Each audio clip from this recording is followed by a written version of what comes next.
hold on. So let me understand your question. We still was shooting them up, bang bang. Yeah. We were doing that. Right. I think we was doing that, and it was a mixture. You know what I'm saying? The beats and everything, to me, they're pretty cool. But why do you think people are so tired of the spinning? Because of the indictments that came behind it? Just, we just tired of it. That's part of it, but okay, this is how I feel. Like when I was talking earlier about how a song is a marriage, I really think it's everything. It ain't, niggas got hard beats. Yeah. Niggas can rap. Mm-hmm.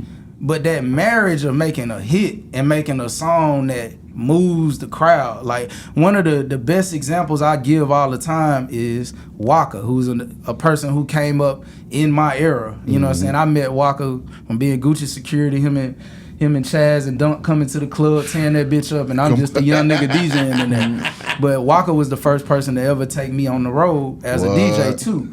So I'll never forget when he brought me "Oh Let's Do It." Ooh. Like this is a known hellraiser, right? Yeah.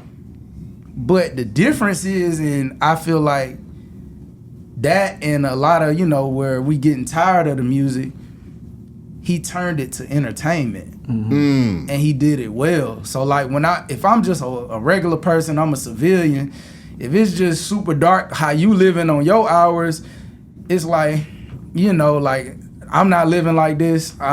Probably gonna be disinterested, and then like you say, you see people getting killed, and people, mamas crying, and you see real the fruit, life. You see the fruit that this tree bear. Yeah. Mm-hmm. But on the flip side, like a Waka Flaka type situation, okay, yeah, violence, all sex, drugs, money has been existing, but we turned it to WWE. Yeah. All of a sudden, you got kids, regular people. When you hear the song come on, it's entertaining. Yeah. And that's through the marriage of the production and the song being like moving the people. And it's not just dark. It's like you took that energy and turned it into something different. Yeah. You know what I mean? So when I hear "Oh Let's Do It," yeah, he talking about real, I fucked my money up, now I can't real. He talking about real street shit. Yeah. Mm-hmm. But when that bitch come on, it feel like it's a party. It's a party, you know what I'm saying? So if it was the same, and to me, I think it was the same, and I think that's why a lot of youngsters be like, well, y'all did it, so we doing the same thing that y'all really did. Yeah. But I do think the media, you know what I'm saying, all the propaganda behind the media, it kind of like program your mind to think that you have to live this way in order to enjoy yourself or be successful like they are, you know what I'm saying? Like it's promoted like that. Yes. It wasn't promoted like that, you know what I'm saying? How they promoting it now. And I think that's in my opinion. I think that's the difference. What? And I'm gonna piggyback what he's saying, because it got to a point to where they were giving deals if you were the real deal in the street. They ain't caring nothing about what your music was doing. Yeah. It was like, is he really doing this or not? Does he have a fan base? Do folks know that he crazy? Right. Give him a deal, you know. And I think that's what affected the music as well. But I gotta ask you this though, Spinz.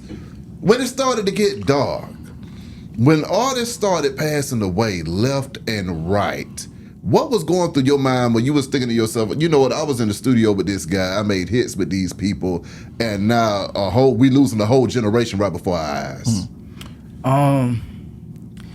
I think honestly it's got me to where I'm at right now, to where I'm doing this interview, because I'm always been like kind of reserved and just off the grid, but God just put something in me like, man, just speak.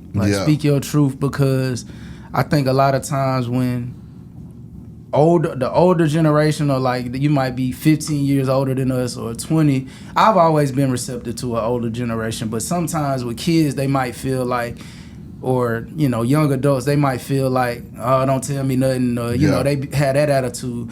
But what I feel like was put on my heart is like, I don't know if I can affect everybody, but I know I can affect somebody. That's right. So the stuff that I've been through and that I've seen happen before my eyes, if somebody's receptive to what I gotta say, then I can give some value to them to where they don't have to make them same mistakes. Exactly. Yeah. You know what I mean? Yeah. So I think it's just about becoming aware, and also the want to become aware and like learn to change your trajectory. You see all these folks dying. If you keep doing the same thing, you gonna probably go down the same path. Yeah. But if you want to make a change, then Yeah, like I've been in the music industry, but I'm still here, and I'm a testimony to where I didn't have to succumb to that. They might, like how you say, you feel like, oh, that's what you gotta do. Yeah. Nah, you ain't gotta do none of that. You know what I mean? It's a choice. Exactly. Being a testimony before they turn it into a messimony, man.